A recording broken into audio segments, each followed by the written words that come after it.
E ficamos aí na suspeita, no suspense de qual seria a nova série.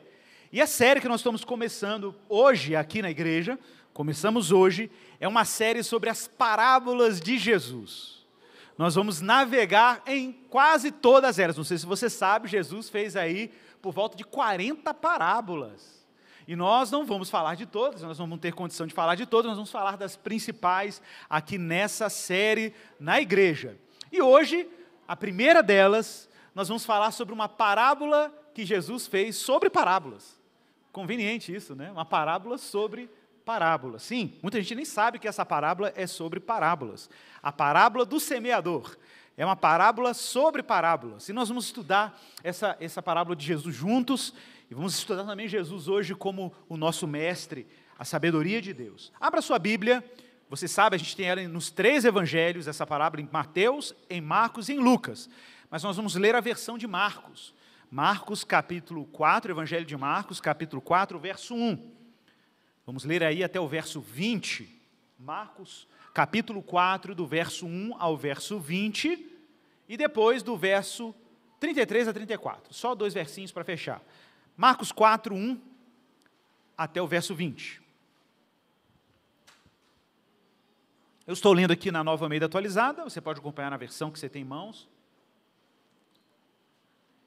Eu sempre gosto de dizer a versão, porque as pessoas ficam perguntando, pastor, que Bíblia é essa? É a mesma, é a Bíblia igual a Bíblia de todo mundo, só que tem diferenças de traduções, né? Vamos lá, Marcos 4, do verso 1 ao verso 20, depois 33 e 34. Jesus começou a ensinar outra vez à beira-mar. E uma numerosa multidão se reuniu em volta dele, de modo que entrou num barco, onde se assentou, afastando-se da praia, e todo o povo estava à beira-mar, na praia.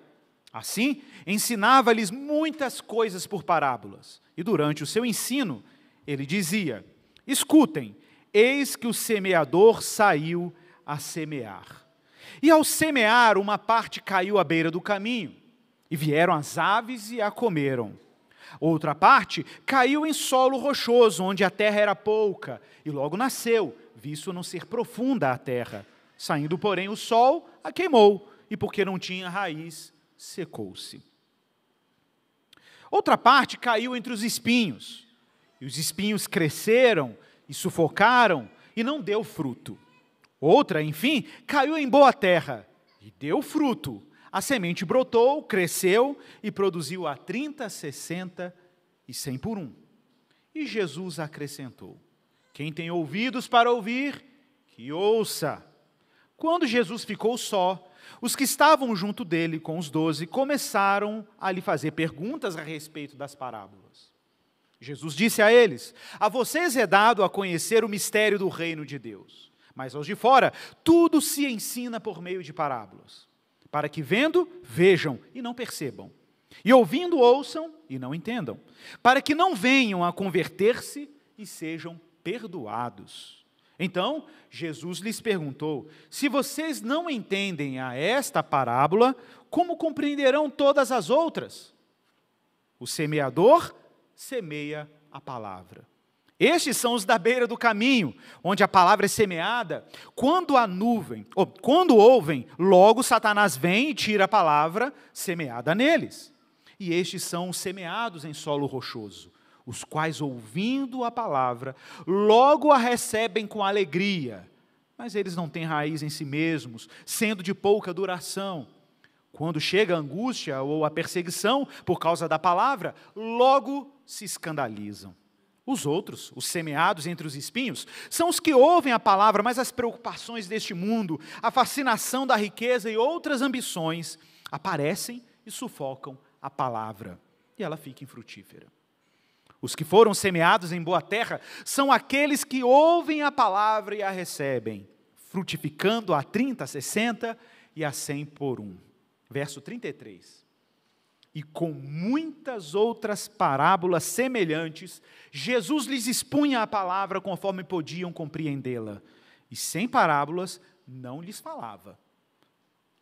Tudo, porém, explicava em particular aos seus próprios discípulos. Vamos pedir ajuda a Deus para ouvir e pregar essa palavra. Senhor, falar da tua palavra é entrar em território sagrado. A tua palavra é inspirada, ela é apta para repreender, para corrigir, para instruir em justiça. A tua palavra é um martelo que esmiuça a penha. Sim, Deus. Entrar e abrir a tua palavra com um coração iluminado pelo Espírito é entrar também em um jardim de delícias. Pai, eu peço a tua graça, porque pregar a tua palavra exige muita responsabilidade. E eu não sou responsável a esse ponto. Mas peço a tua ajuda, Senhor, para não atrapalhar aquilo que o Senhor deseja falar a essas pessoas. Elas não estão aqui para ouvir um homem pregar a Bíblia. Elas estão aqui para ouvir o Senhor falando com elas. Então fala com teu povo, Senhor. Vem com teu Espírito e fala por meio de nós e através de nós aos corações. Guarda-os de toda investida do inimigo espiritual de suas almas, que tenta abortar a mensagem do Evangelho. Mas que o Senhor fale àqueles que o Senhor deseja falar. Abra os olhos e os corações para discernir a tua vontade. É assim que pedimos a tua ajuda, Pai, em nome de Jesus. Amém. Parábola.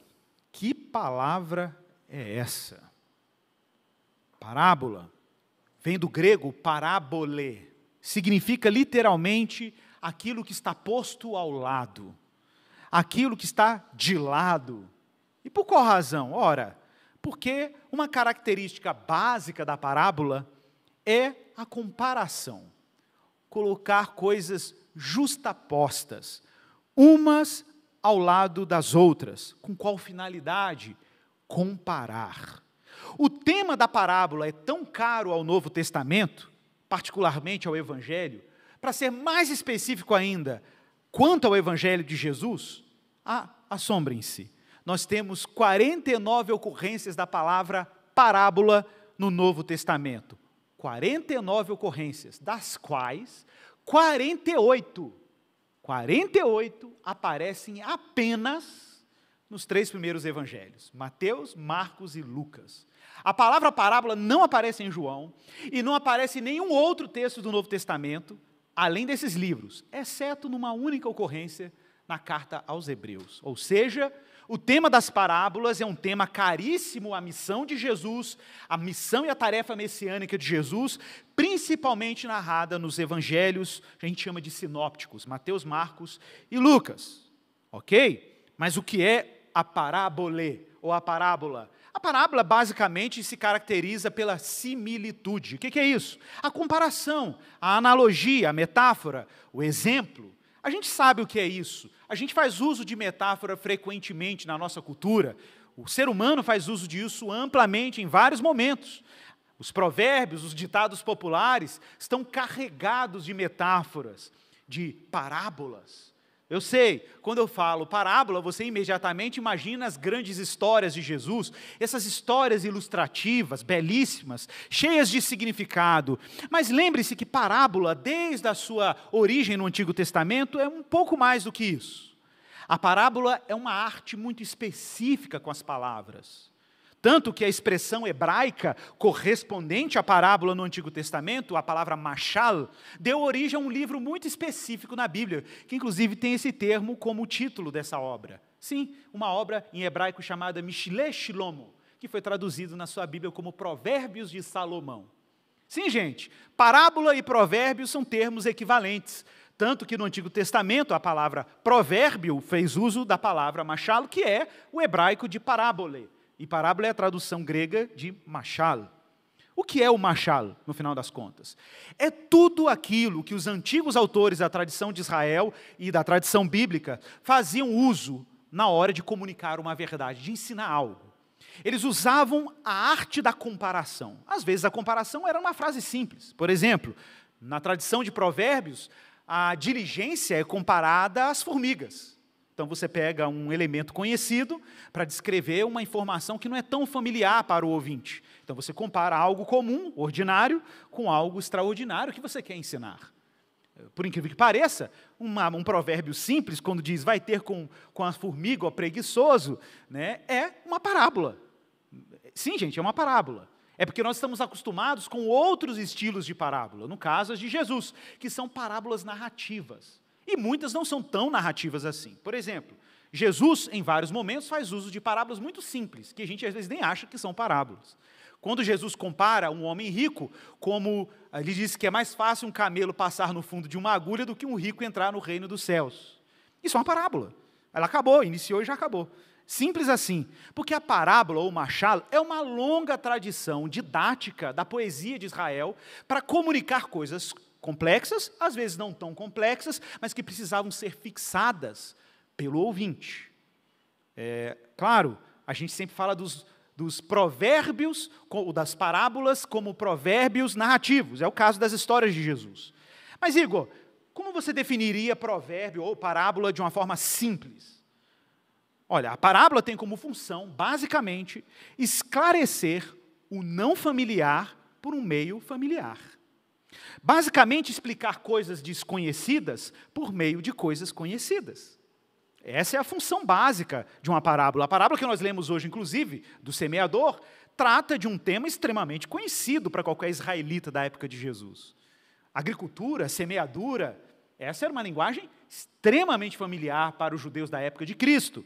No entanto, Jesus usa um tema familiar, um evento conhecido e popularmente conhecido, para introduzir um tema profundo. Nesse caso, uma parábola que explica parábolas.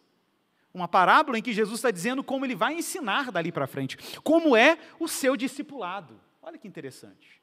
Pois então, enquanto recurso didático, eu quero destacar isso aqui, no Antigo Testamento, pessoal, existem várias poesias hebraicas, ok? Vários tipos de poesias. Claro, quando a gente fala de poesia na Bíblia, você lembra logo dos Salmos, não é isso? Que é um livro muito poético. No entanto, no livro de Salmos, a poesia é utilizada com uma finalidade muito específica. A finalidade da poesia nos Salmos da Bíblia é para a glorificação de Deus. É convidar os adoradores a se maravilharem com Deus por meio da métrica, da rima, dos acrósticos e todos os recursos que a gente encontra nos Salmos no original hebraico. Mas isso não é exatamente o uso das parábolas.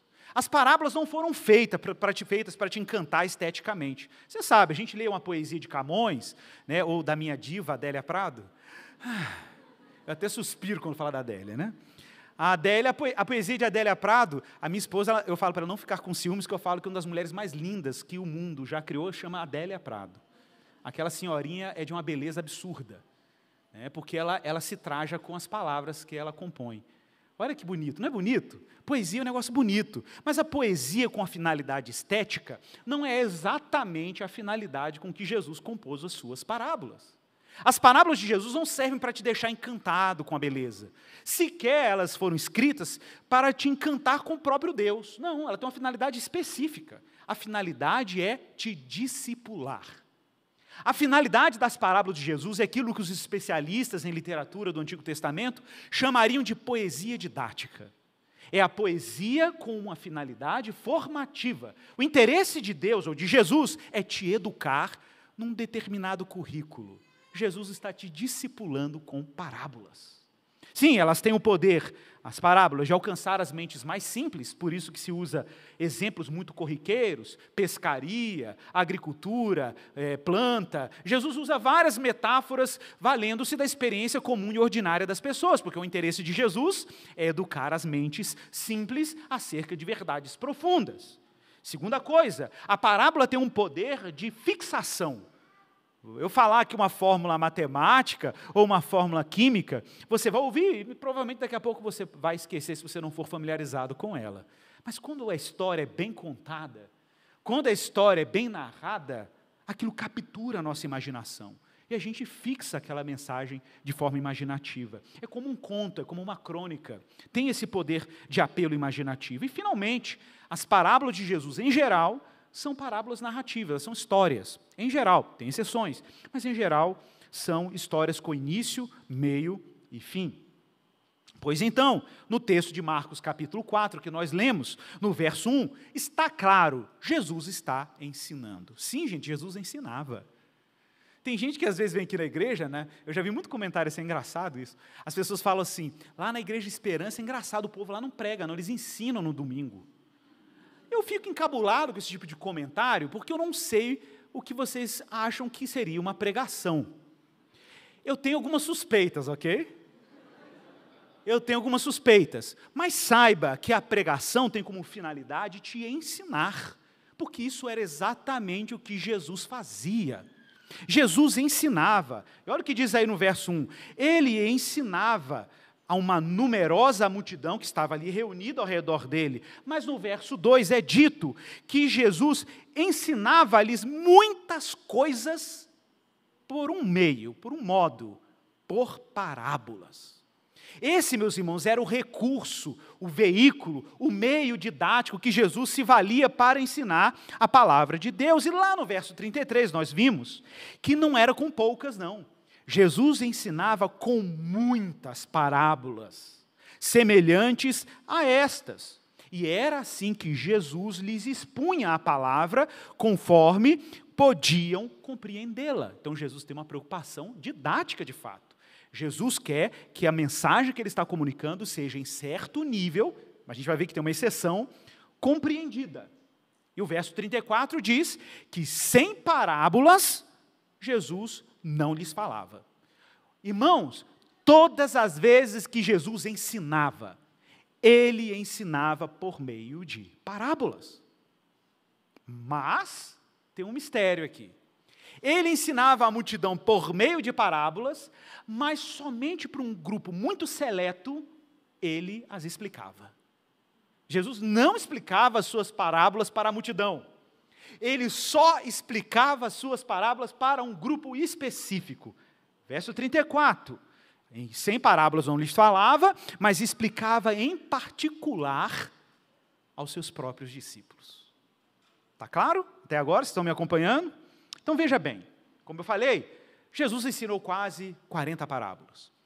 Algumas delas são conhecidas. A parábola do bom samaritano, a parábola do filho pródigo, a parábola do administrador infiel, do juiz iníquo, da semeadura, que nós estamos pregando aqui, dos lavradores maus, da figueira, na vinha. Jesus usou várias parábolas, muitas delas são chamadas de parábolas do reino.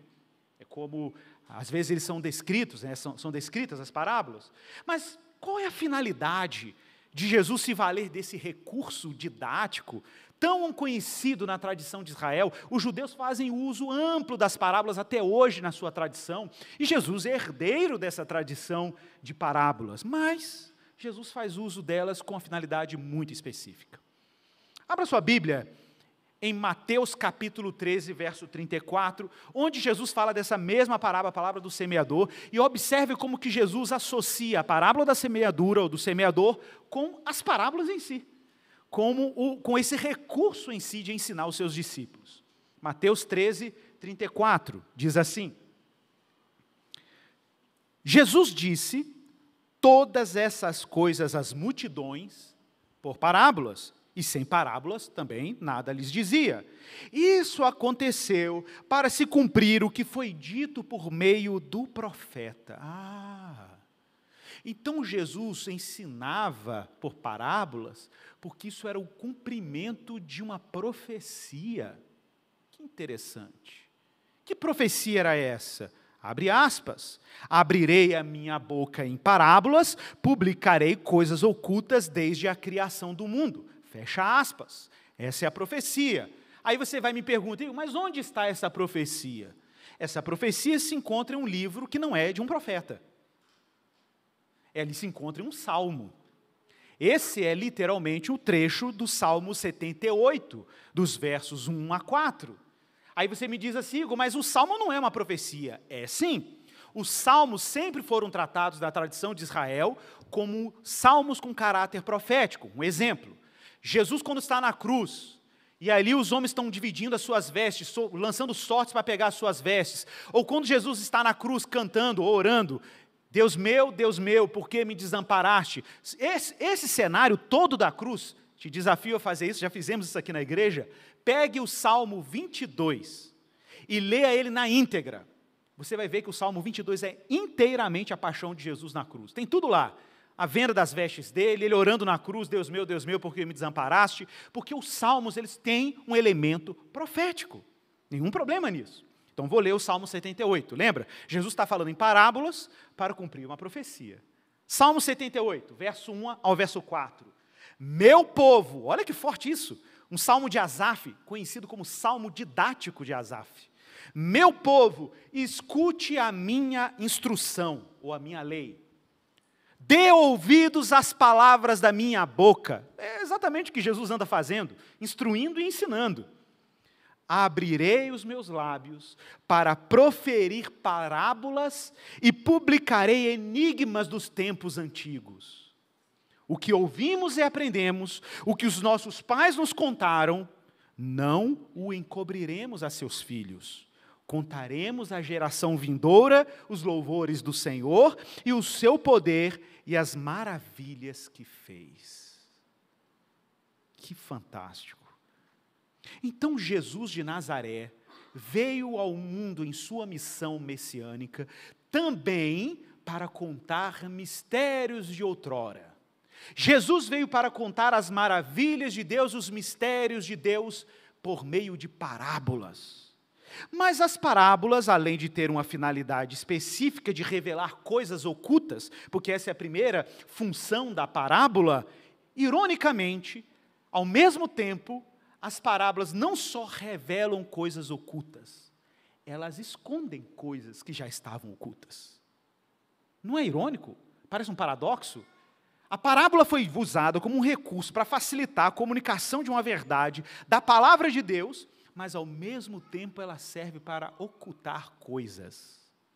E quem administra a revelação por meio da parábola ou o ocultamento por meio das parábolas? Bom, Mateus capítulo 13, verso 10 ao verso 17, Mateus 13, 10 a 17, no contexto da parábola do semeador, veja que interessante, Jesus diz assim, o texto diz assim, Mateus 13, 10. Então os discípulos se aproximaram de Jesus e perguntaram para ele, por que o Senhor fala com eles por meio de parábolas? Ao que Jesus respondeu, porque a vocês é dado a conhecer, olha a linguagem, é a mesma linguagem do Salmo que eu li agora há pouco, a vocês é dado a conhecer os mistérios do reino dos céus, mas aqueles, isso não é concedido não, pois ao que tem, mais lhe será dado, e terá em abundância, mas ao que não tem, até o que tem, lhe será tirado. Por isso falo com eles por meio de parábolas, porque vendo, não veem, ouvindo, não ouvem, e nem entendem. Assim, neles se cumpre uma outra profecia. A profecia de Isaías. Lembre-se, a função das parábolas é revelar mistérios ocultos desde a fundação do mundo. Gente, o que é irônico? Que profecia vai ser citada agora aqui no verso 14, Mateus 13, 14? Um trecho de Isaías capítulo 6. Do verso 9, o verso 9 e o verso 10. Gente, Isaías, que a gente fez uma série aqui sobre um bloco de Isaías, do capítulo 1 ao capítulo 6 do seu livro, Isaías está praticamente dizendo os ais sobre Israel. É Deus prestes a julgar o povo e anunciando sua disciplina divina. Mas o que é irônico, porque nós vimos isso nessa série, é que misturado ao anúncio do endurecimento de Israel, Deus cria um fiozinho de esperança. Quase como que dizendo, se eu não endurecer Israel, também não vou fazer a salvação em Israel. Por mais que o endurecimento, por mais que a seletividade de Deus, de entregar a determinados homens e mulheres a dureza, deles ouvirem Deus explicando as coisas no beabá, com exemplos quase de uma criança como as parábolas, e elas não discernirem os mistérios do reino, parece que isso é necessário para que, da mesma forma e misteriosamente igual, Deus comunique o reino dele para um outro grupo. Então, parece que o pré-requisito de Deus para comunicar a sua revelação àqueles que Ele chama, exige, igualmente, o endurecimento de um outro grupo. Olha aí a citação de Jesus, Isaías na íntegra. Ouvindo, verso 14, vocês ouvirão, de modo que nenhum entenderá. Vendo, vocês verão, e de modo nenhum perceberão, porque o coração deste povo está endurecido. Ouviram com os ouvidos tapados, fecharam os olhos para não acontecer, que vejam com os olhos, e ouçam com os ouvidos, e entendam com o coração, e se convertam, e sejam por mim curados. Bem-aventurados, olha o que Jesus disse para os discípulos. Bem-aventurados, porém, são os olhos de vocês. Olha que coisa, bem-aventurado quer dizer feliz. Felizes são vocês, porque vocês ouvem. Pois em verdade lhes digo que muitos profetas e muitos justos desejaram ver o que vocês estão vendo, mas não viram. Quiseram ouvir o que vocês estão ouvindo, mas não ouviram. Tem um mistério. Jesus está dizendo que as suas parábolas revelam e ocultam um mistério. Irmãos, voltamos para a nossa parábola em Marcos 4. Parábola do semeador. Uma parábola das parábolas. Qual é a cena? Jesus ensinando como mestre. Eu sei, nós sabemos, nós reconhecemos Jesus como Deus, Messias, Senhor, Salvador, Rei, Sacerdote, Profeta. Jesus tem todos esses atributos. Mas a gente não pode ignorar dois elementos importantes. Jesus é mestre. E Jesus é uma outra coisa que eu vou falar daqui a pouco. Jesus é mestre. A palavra grega para mestre no Novo Testamento é a palavra didaskalos, vem de didática. Didaskalos.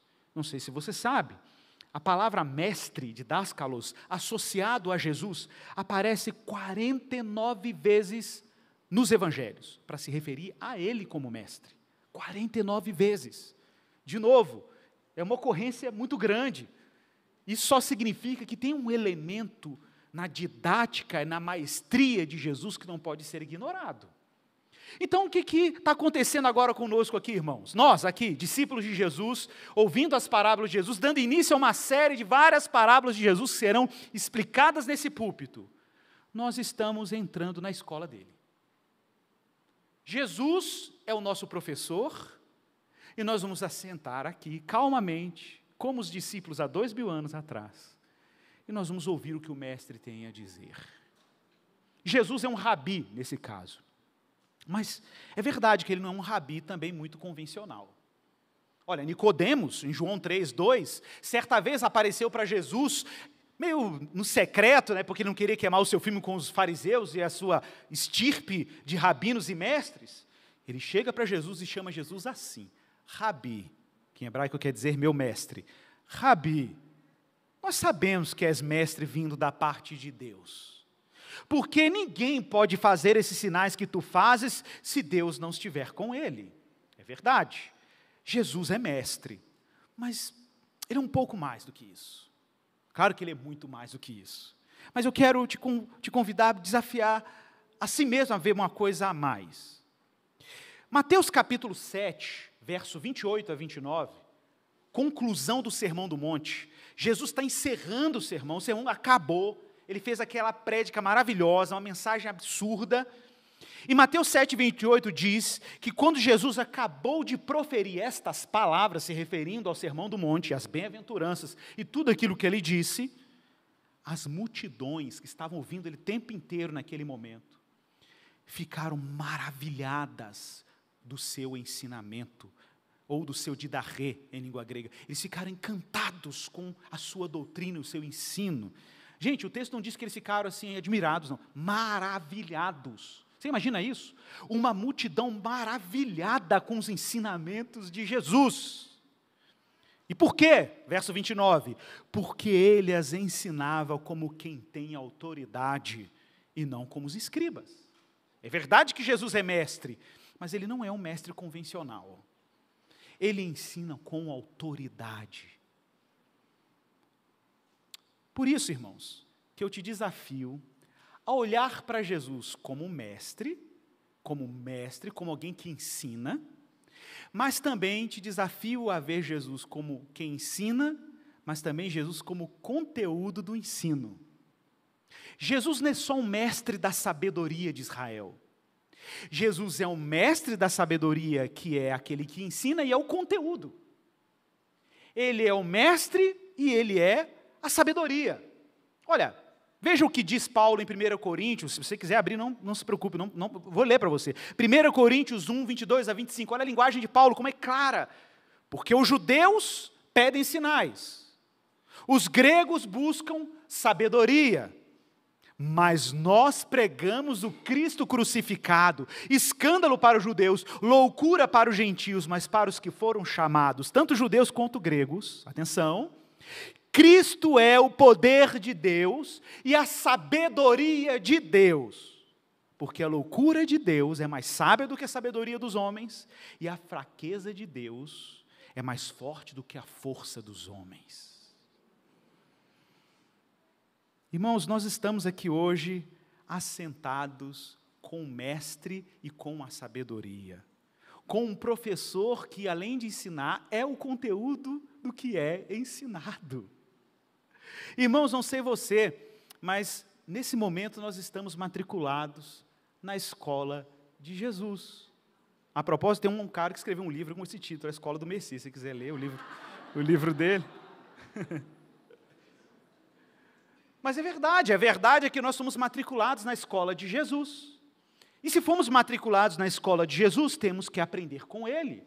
Por isso essa série é tão importante. Porque nessa série, que eu não perderia se fosse você, nenhum dia, nós vamos nos sentar com o Mestre Jesus e aprender com Ele. Ele vai nos ensinar a sua palavra por meio de parábolas. É o discipulado dele, meus irmãos. Era o jeito que ele ensinava. É o conteúdo do ensinamento do nosso mestre. Por isso a parábola que nós vamos ler agora, explicar agora, é uma parábola que explica parábolas. Explica a maneira como Jesus ensina. Esse é o ponto. E o conteúdo do seu ensino. Marcos capítulo 4, voltamos para lá, verso 3 e 4, Jesus começa o seu ensino dizendo: escutem, eis que o semeador saiu a semear. E ao semear, uma parte caiu à beira do caminho, vieram as aves do céu e a comeram. Para começar, o que é o semeador? Qual é o trabalho do semeador? Olha, o semeador não tem controle sobre o tipo de solo que a semente cai, para começar. O semeador não pode ter garantias de que todas as sementes germinarão, brotarão. Ele não tem essa garantia. E outra, o semeador não tem controle, mesmo se germinando, de que todas as sementes frutificarão. Ele simplesmente trabalha espalhando a semente. Esse é todo o seu trabalho, espalhar a semente. Mas o que é a semente na parábola? Olha, o próprio Jesus vai dizer o que é a semente, no verso 14. E quero lembrar a você que essa explicação não foi ouvida pela multidão. Essa explicação foi dada apenas ao grupo íntimo de Jesus, os seus discípulos. Ele chamou os discípulos para perto e falou: vou explicar o sentido da parábola. E ele vai dizer, o que é essa semente? Verso 14. O semeador semeia a palavra. Simples assim. É a palavra. É a palavra de Deus que está sendo semeada. Aí você vai e me pergunta, Igor, mas o que é essa palavra? É a palavra de Jesus nos evangelhos? É a palavra do evangelho? É a Bíblia Sagrada? Que palavra é essa? Olha, vamos deixar um aluno de Jesus dizer para a gente o que é essa palavra, especificamente que Jesus está dizendo aqui. Sim, gente, Pedro, o apóstolo, que ouviu essa parábola de primeira mão de Jesus, essas explicações de primeira mão como discípulo de Jesus, ele vai dizer o que é essa palavra. Onde? 1 Pedro 1,23, a primeira carta dele. Está tudo conectado, a Bíblia é tudo conectada, gente. Não sei como é que vocês se entediam de ler a Bíblia. Não tem como ter tédio lendo a Bíblia. Possível. 1 Pedro 1,23. Porque vocês foram regenerados, atenção, não da semente corruptível, olha como é que é claro, mas da semente incorruptível, mediante a palavra de Deus, a qual vive e é permanente. Porque toda a humanidade é como a erva do campo, e toda a sua glória é como a flor da erva. A erva seca, a flor cai, mas a palavra do Senhor, que ele já disse que é a semente, permanece para sempre. Conclusão de Pedro, esta palavra é o evangelho que foi anunciado a vocês. Essa é a palavra que Jesus está ensinando por meio de parábolas. No entanto, observe, na parábola do semeador, Jesus está descrevendo 4 tipos de pessoas, ou 4 tipos diferentes de reações a quem escuta a palavra. E a primeira reação é da semente que caiu à beira do caminho. E o texto é dito claramente. Jesus fala que veio as aves do céu e comeram aquela semente. Ô, gente, a palavra foi semeada, ela nem saiu aquele brotinho, nem germinou. As aves do campo, que Jesus retrata como os demônios e Satanás, foi lá e roubou a palavra, não deixou nem chegar na terra. Já roubou a palavra de primeira. É a linguagem. É a linguagem. Então, Satanás furtando a palavra. Irmãos, o Guilherme prega mais tempo do que eu prego desde os 17 anos. E nesses anos pregando a palavra de Deus, errando e acertando, pregando a palavra de Deus, eu não tenho dúvida nenhuma, não tenho, de que entre o que eu estou pregando aqui, e estou tentando ser leal à palavra de Deus, pedindo graça ali para pregar lealmente a palavra de Deus, e você que é ouvinte da palavra dele, eu não tenho dúvida que existe aqui, uma operação contínua do diabo, matando essa palavra antes dela chegar no seu ouvido, que dirá no seu coração. Eu não tenho dúvida. Eu não tenho dúvida que nesse momento existe aqui uma batalha permanente, contínua, do adversário da verdade, querendo furtar essa palavra para ela não entrar no seu coração. Pode ficar tranquilo que eu estou te falando aqui. Tranquilo. Irmãos, eu não tenho dúvida. E sabe qual é a evidência que eu tenho disso? É quando vocês vão lá no meu gabinete. Quando vocês vão lá no gabinete, o Guilherme está dando joia lá atrás. Quando vocês vão lá no gabinete do Guilherme, a gente tem certeza disso. Que tem um bicho aí que vai lá e rouba, furta a palavra de Deus antes dela penetrar no seu coração. Gente, essa tática é velha.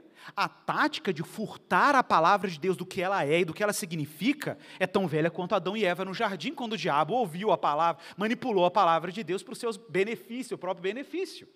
É tão antigo quanto Jesus sendo tentado no deserto, em que o diabo distorce a palavra para tentar manipular Jesus para os seus interesses. Meu irmão, as maiores heresias da história do cristianismo são heresias que usam a Bíblia. As maiores seitas nascem de má interpretações da Bíblia. Porque você pode usar esse livro da forma que Deus quer que você use, ou você pode usar esse livro do jeito que Satanás usa, porque ele usa a Bíblia. Ele usou a Bíblia para tentar Jesus. Então veja bem, o diabo pode furtar a palavra antes dela chegar aí em você. As táticas são diversas, mas não tenha dúvida, existe uma operação do inimigo para tentar impedir que a palavra chegue no coração das pessoas.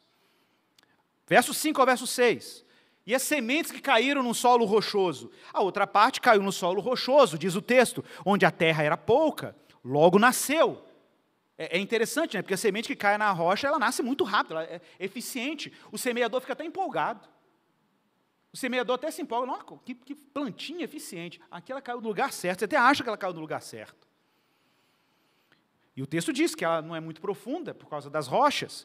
Sai o sol, que deveria fazer a fotossíntese, em vez de fazer a fotossíntese e cooperar para aquela planta se desenvolver, o sol mata a planta. Por quê? Porque ela não está hidratada o suficiente, não tem seiva suficiente. E ela se seca e morre.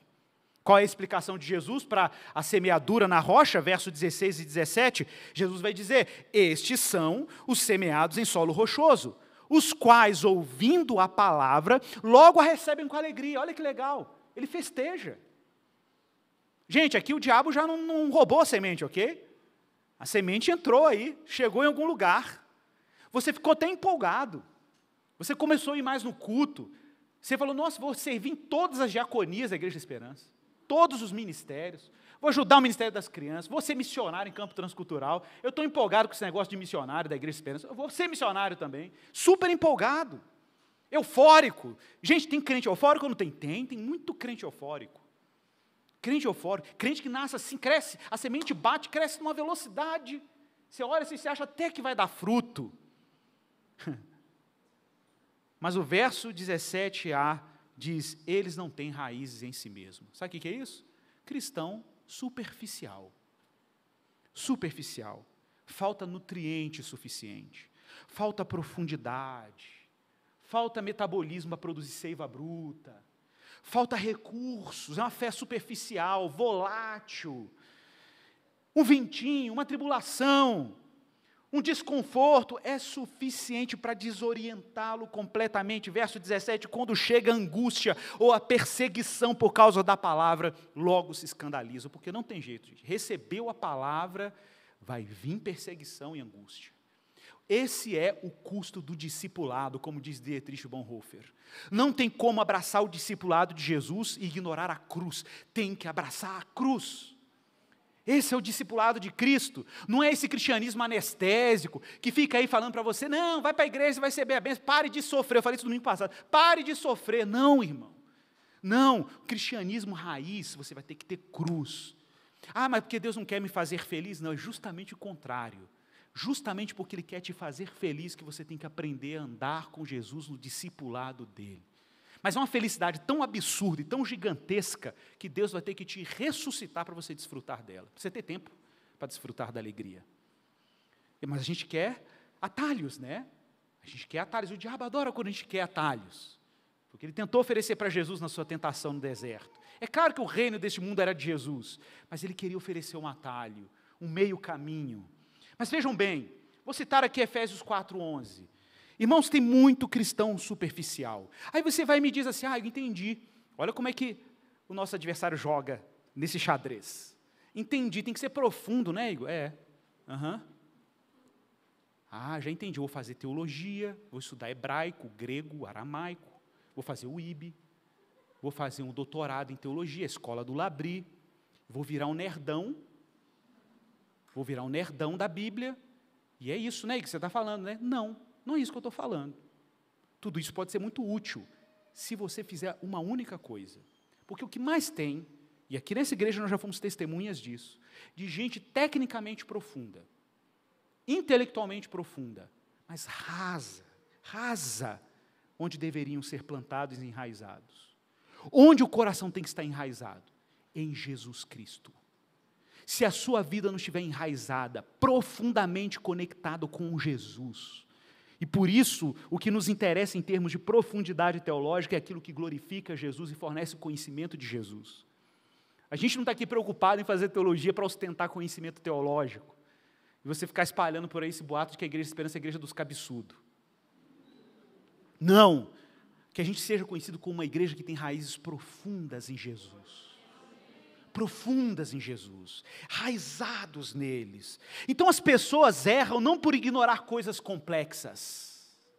As pessoas erram por falta de profundidade em Cristo. Não é só um conhecimento teológico sobre Jesus, é profundidade nele, no discipulado dele. É isso que dá seiva, é isso que faz a vida frutificar. Porque do contrário, como diz Paulo lá em Efésios 4:11, que a nossa tarefa é a gente conhecer, sem dó, gente, conhecer o Filho de Deus, Efésios 4:13, até que cheguemos à unidade da fé, o pleno conhecimento do Filho de Deus, a chegarmos na medida da estatura, da plenitude de Cristo, para que não sejamos mais como crianças,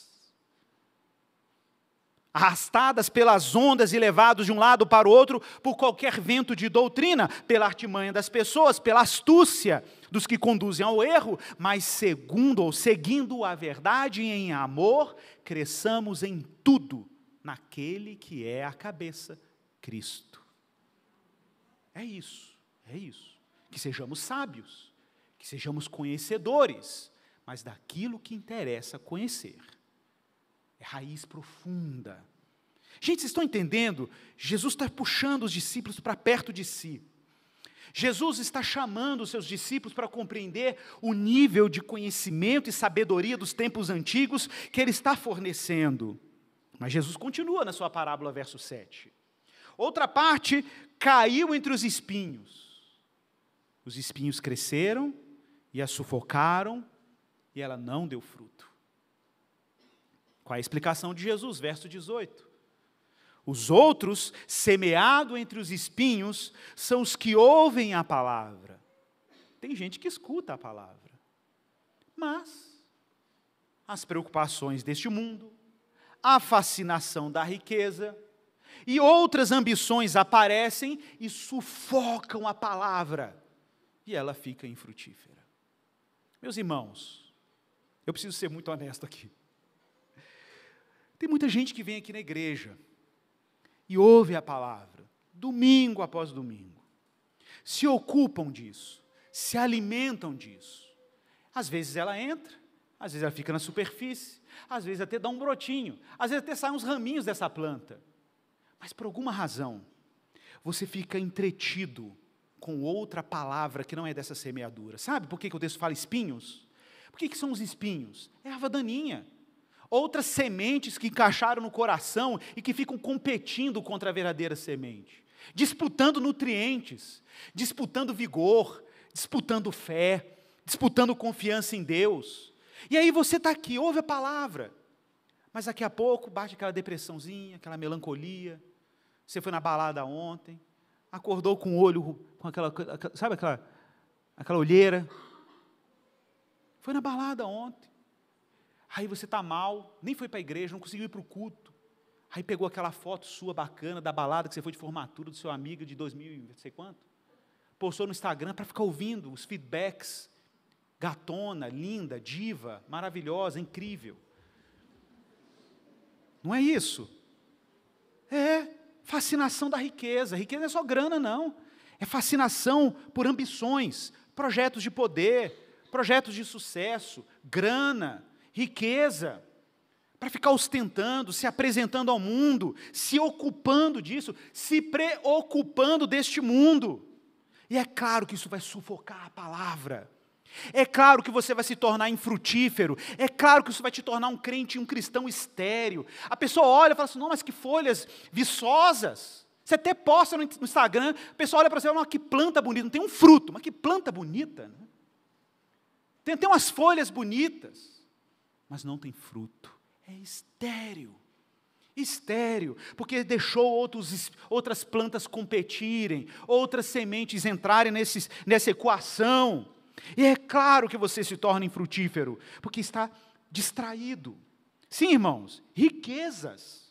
Não fica achando que riqueza, Igor, tem algum problema ter dinheiro? É óbvio que não, irmãos, é óbvio que não, mas é importante mencionar. Talvez você diga assim, eu não sou rico não, Igor, eu ganho R$3.500, não sou rico não. Só para você saber, tá?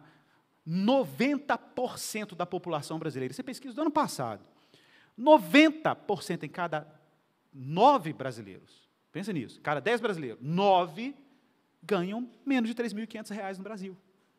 Então, se você está na casa dos R$3.500 para cima, na sua renda mensal, saiba, você pertence a uma elite econômica brasileira. Você é rico. Você é rico. Por incrível que pareça, você é rico. Aí você fala, que isso? Você está brincando, tem um carro popular, não sei o quê, paga imposto. Não, um dia eu vou te levar em Moçambique, você vai ver o que é bom para a tosse. Você vai concordar comigo. Vai no sertão, você vai concordar comigo. Vai no sertão, vai na Amazônia, vai lá ver os Yanomami, você vai concordar comigo. A grande verdade, meus irmãos, é que a gente está aqui no Sudeste, numa área cômoda, que tem uma renda per capita diferenciada. Mas se você distribuir isso entre os brasileiros, essa é a realidade do Brasil, concentração de renda. Então a gente se distrai com riqueza. A gente pode se distrair com riqueza, com poder financeiro. A gente pode se distrair, a gente pode se ocupar dessas coisas. Mas o que eu amo é como Jesus lida com essas coisas. Vamos ouvir o mestre de novo. Vamos sentar e ouvir o mestre de novo. Semana passada, meu filho, você sabe que uma das características de crianças da pós-pandemia é a ansiedade. E eu percebo nos meu filho exatamente nos momentos que ele está ansioso. Ele fica muito verborrágico, muito agitado.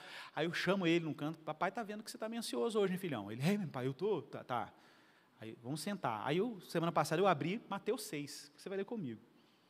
Mateus 6. E eu abro, peço para ele ler, e vou explicando. E Mateus 6 é um dos textos mais relaxantes que Jesus ensinou. Lembra que é o Sermão do Monte, aquele sermão que a multidão ficou encantado com ele. Mateus 6,19, texto conhecido. Não acumulem tesouros sobre a terra. E todo mundo acha que isso aqui é só grana. Não, tesouro aqui, gente, é controle. É recursos para controlar. Recursos para você se sentir seguro. Isso que é tesouros. Onde traças e a ferrugem corroem, onde ladrões escavam e roubam, mas ajuntem tesouros no céu, onde as traças e a ferrugem não corroem, e onde ladrões não escavam e nem roubam. Porque onde estiver o teu tesouro, aí estará também o seu coração. Os olhos são lâmpadas do corpo. Se os seus olhos forem bons, o que é os olhos aqui? É o que você ambiciona. Jesus está falando de uma parábola, ambições do mundo. Existe uma ambição boa, existem ambições que não são boas. Ambicionar a Deus e conhecer a Deus, viver a eternidade, desfrutar de quem Ele é e conhecê-lo, é ter olhos bons. Se os teus olhos forem bons, todo o teu corpo será cheio de luz. Se, porém, os seus olhos forem maus, todo o seu corpo estará em trevas. Ninguém, atenção, verso 24, ninguém pode servir a dois senhores, ou porque irá odiar um e amar o outro, ou irá se dedicar a um e desprezar o outro. Vocês não podem servir a Deus e as riquezas, porque isso é a mesma coisa que ter um monte de erva daninha ao redor do trigo. Não tem como você servir a dois senhores. Não tem jeito. É claro que não. Você não tem como servir a Deus e as riquezas. Verso 24. Por isso digo a vocês. Gente, olha que legal isso aqui. Versão Nova Almeida atualizada. Por isso digo a vocês. Algumas versões falam, não estejais ansiosos. A Nova Almeida, eu adoro a tradução. Não se preocupem com a sua vida. Espera aí, gente, você ouviu isso? Olha, vamos lá. Vamos ouvir Jesus de Nazaré, ok? Vocês querem ouvir Jesus? Quem é discípulo de Jesus? Aí levanta a mão. Bem crentão, bem cretesco. Vai, isso, levanta. Tá bom, vocês são discípulos de Jesus, amém? Então vamos ouvir Jesus de Nazaré hoje, vamos? Discípulo de Jesus, vamos ouvir? Vou repetir, você paga aí R$3.000, não sei quantos parcelas para ouvir um coach, enchendo a sua cabeça. E você só vai ouvir essa frase de Jesus. Olha que bálsamo. Não se preocupem com a sua vida. Só isso. Não é relaxante? Não se preocupem com a sua vida. Ender, terapia, mano. Terapia essa semana, vai só isso, só fala essa frase. Não se preocupe com a sua vida. Jesus de Nazaré.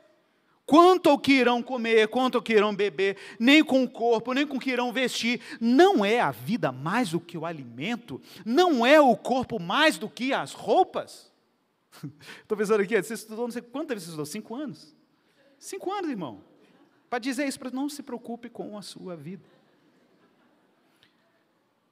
Mas e a semente que caiu em boa terra? Ah, essa é maravilhosa. De vez em quando, Jesus dá essa graça. Irmãos, eu sei que quando a gente prega aqui, o Guilherme prega aqui, os pastores pregam, os pregadores pregam aqui, o André quando prega, a gente sabe. Irmãos, eu estou pregando aqui, eu tenho certeza que 80% de vocês vão esquecer essa palavra quando saírem naquela porta. Eu estou tranquilo aqui. Estou sossegado. Preparei esse sermão, orei, li a Bíblia no grego, li comentário em inglês, e pedi Jesus graça para não ser soberbo aqui, atrapalhar a palavra, mas eu tenho certeza que 80%, aproximadamente, bateu e refratou, ok? Tranquilo, fica sossegado, estou sabendo. Tem uma porcentagem menor aí, uns 10%, 15%, que a palavra penetra, ela entra. Tem uns 5% que o negócio começa a germinar, até uns gominhos começam a aparecer. E tem 1% que dá fruto. Estou sossegado, fiquem tranquilos, estou sossegado aqui. Sossegado, porque eu sei que quem cuida dessa sementeira, quem cuida dessa agricultura, dessa terra, é Jesus de Nazaré. É Ele quem cuida, é Ele quem faz as coisas acontecerem. Olha o que o texto diz. Outra, enfim, caiu em boa terra e deu fruto. A semente brotou, cresceu e produziu. Olha, 3 palavras-chave.